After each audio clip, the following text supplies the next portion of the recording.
अंदर चेंजेस आ रही हैं, आप चाइल्डहुड से एडल्टहुड की तरफ जा रहे हैं, तो ये एक बड़ा ट्रांजिशन है।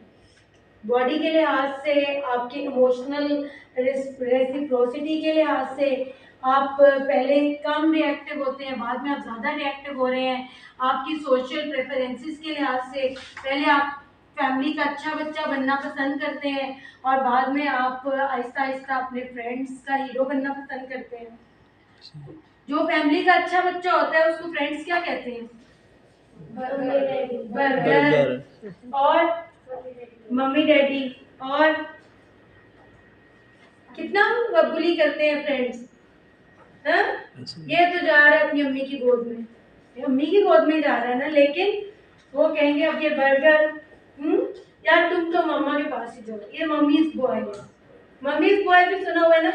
तो ये क्या है कि यहाँ पर आपको जो चीजें आपने हमेशा से सीखी हैं कि भाई ये तो अच्छी है, फ्रेंड्स आपको उसी चीजों में कह रहे हैं कि तुम तो बुद्धू हो। ठीक है, then it's a problematic edge. यहाँ पे आपको बहुत सारी ऐसी चीजें ऑफर होंगी। यहाँ पे आपका दिल करेगा वन व्हीलिंग करें, आपका दिल करेगा यार एक मरतबा तो सिगरेट पीने में कोई हर्ज नहीं है, थोड़ा सा कुछ स्मोक कर लिया जाए तो क्या होगा। और फ्रेंड्स के साथ अगर हम लोग किसी एक बार स्नूकर खेल लें, स्नूकर क्लब में चले जाएं, या कोई किसी भी